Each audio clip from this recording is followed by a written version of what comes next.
నమస్తే inspire Telugu people. ఈ రోజు మెజారిటీ జనాలు చేసే తప్పులు అనొచ్చు, లేకపోతే రొటీన్ అనొచ్చు, కామన్ కదా అని కూడా అనొచ్చు. ఈ రోజు వీడియో దానికోసమే, మన లాంటి వాళ్ళ కోసం. బేసికల్లీ ఒక మిడిల్ క్లాస్ ఫ్యామిలీలో పుట్టినోడు జీవితంలో ఏమైతుందో చూద్దాం. వాడు పుట్టాక వాడికి 3 సంవత్సరాలు దాటిందంటే స్కూల్ వేస్తారు. ఆడికి వెళ్ళి ఒక ఫ్లోలో 10th వరకు వస్తాడు. 10th లో మంచిగా చదివితే సెటిల్ అయిపోదాం అనే పదానికి ఇంట్రడక్షన్ పొంది వాడు కూడా ఇదే జీవితం అని ఏ నాలెడ్జ్ లేక జీజాన్ పెట్టి 10th లో మంచి పర్సెంటేజ్ తెచ్చుకుంటాడు. 10th అయితే పాస్ అయిపోయినాం, సెటిల్ అనే లోపు ఇంటర్మీడియట్ లో ఏం చెప్తారు?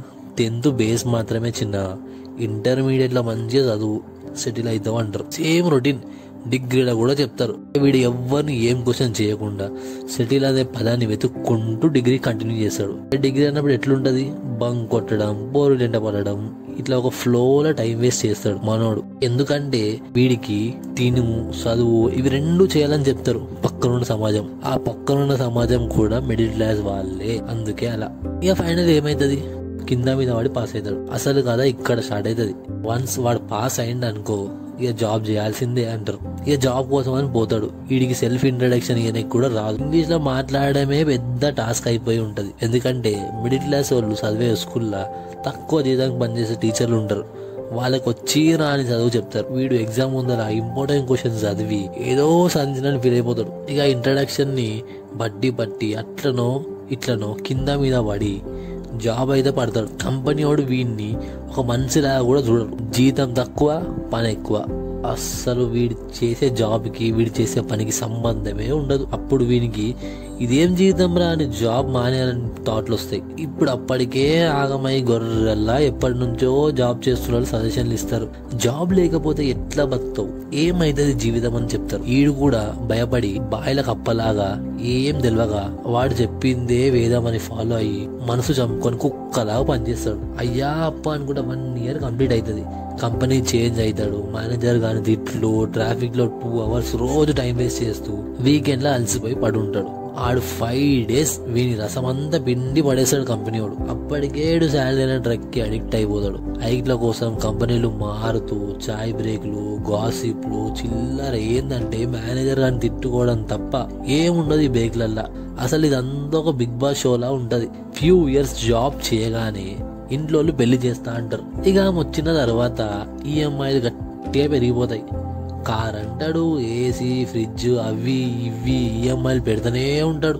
బ్యాంక్ కూడా ఇంట్రెస్ట్ తింటూనే ఉంటాడు. గవర్నమెంట్ ట్యాక్స్ తీసుకుంటూనే ఉంటది. ఈ లోక ఒక పిల్లగాడు పుట్టిందంటే డైపర్లు కొనడం కూడా కష్టం అయిపోతుంది. ఎంత జీతం పెరిగినా కూడా గవర్నమెంట్ ట్యాక్స్లకే శాలరీలు. మొత్తం టైం జాబ్కే పెట్టి ఆగంలో చుక్కలు చూస్తాడు. ఎవడే చెప్తే అది ఫాలో అయ్యి గొర్రెల్లా బతికితే ఇట్లనే ఉంటది. ఎవ్రీ మంత్ శాలరీ వస్తుందని సేఫ్ అంటారు. ఏం సేఫ్ అయ్యా? ఒక్క మంత్ శాలరీ రాకపోతే ఆగం అవుతారు ఉంటారు. ఆ సేఫ్టీ మిమ్మల్ని ఎంత సోమరిపోతులను చేస్తుంది. మీరు ఒక 6 months శాలరీ రాకుండా బతికేస్తారు ఒకవేళ మీరు బిజినెస్ చేసి ఉండే. ఎలా అంటే సపోజ్ మీరు ఒక 6 లక్షలు సంపాదిస్తారు అనుకోండి సంవత్సరానికి, అంటే 6 lakhs ప్యాకేజ్, ఒక 50,000 వస్తుంది మంత్లీ. అదే 6 lakhs మీరు ఒక జాబ్ కాకుండా బిజినెస్ లో ఒక్క డీల్ లో సంపాదించవచ్చు. అసలు దరిద్రం ఏంటంటే బిజినెస్ చేస్తూ 2 lakhs per month సంపాదించినా సరే ఎవ్వరు పిల్లనియ్యరు. కానీ అదే జాబ్ లా మంత్లీ 50,000 సంపాదించిన వానికి మాత్రం మంచి కట్నం ఇచ్చి పిల్లనిచ్చి పెళ్లి చేస్తా అంటారు. ఒకవేళ ఈ వీడియో స్టూడెంట్స్ చూస్తున్నట్టు అయితే మీరు కాలేజ్ లో ఉన్నప్పటి నుంచే బిజినెస్ ల మీద ఫోకస్ చేయురి. జాబ్ చేయి, బట్ ఈఎంఐ పెట్టకు. సేవింగ్ చేస్తా పో. ఆ సేవింగ్ ని బిజినెస్ కి డైవర్ట్ చేయి. జీతం ఇయ్యాలనే మైండ్ సెట్ తో పని చేయి. ఒక దగ్గర పని చేయాలనే మైండ్ సెట్ తో కాకుండా నువ్వు ఇంకొకరికి జీతం ఇయ్యాలనే మైండ్ సెట్ లో పని చేయి. జాబ్ చేస్తున్న వాళ్ళైనా సేవింగ్ చేయండి, బిజినెస్ కంటెంట్ కన్జ్యూమ్ చేయండి. ఫ్రీ రిసోర్సెస్ యూట్యూబ్ ఛానల్ చాలా ఉన్నాయి. మీకు సూట్ అయ్యే బిజినెస్ ఉంటది, వెతకండి. మీ చుట్టుపక్కలనే ఎన్నో ఐడియాస్ ఉంటాయి, ఎన్నో ప్రాబ్లమ్స్ ఉంటాయి. ఆ ప్రాబ్లమ్స్ నుంచి ఒక బిజినెస్ ఐడియా కన్వర్ట్ చేయండి, ట్రై చేయండి. నేను కూడా బిజినెస్ రిలేటెడ్ వీడియోస్ పెడతా చూడండి. బిజినెస్ పెడితే లాస్ రావచ్చు, రిస్క్ ఉంటది అంటారు. జస్ట్ ఇమాజిన్ 40 years ఏజ్ వచ్చిన తర్వాత ఉన్న పలానా ఈఎంఐలు ఉన్న టైంలా జాబ్ పోతే ఏమైతావు? అది రిస్క్ కాదా?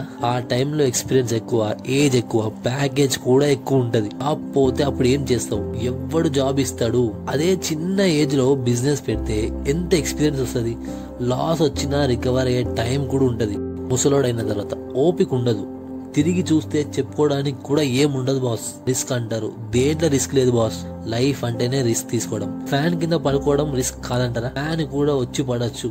అట్లనే ఆలోచిస్తే బట్ క్యాలిక్యులేటెడ్ రిస్క్ తీసుకుని బాగుపడడం important. Rich man takes risk and become successful. Investment కావాలంటారు. ఎన్ని రీజన్ చెప్తావంటే మీరు సోమరిపోతులు. లైఫ్ లో పెద్దగా ఏం చేయాలనే ఉద్దేశం లేదని అర్థం. మీలాంటి వాళ్ళు పోయి బిగ్ బాస్ షోలు చూస్తూ లైఫ్ గడిపేయండి. మీ వల్ల ఏం లాభం లేదు ఈ సమాజానికి. ఫైనలీ ఇది అంత ఈజీ కాదు బ్రదర్. Choose your heart. జై Hind. Please subscribe to my channel.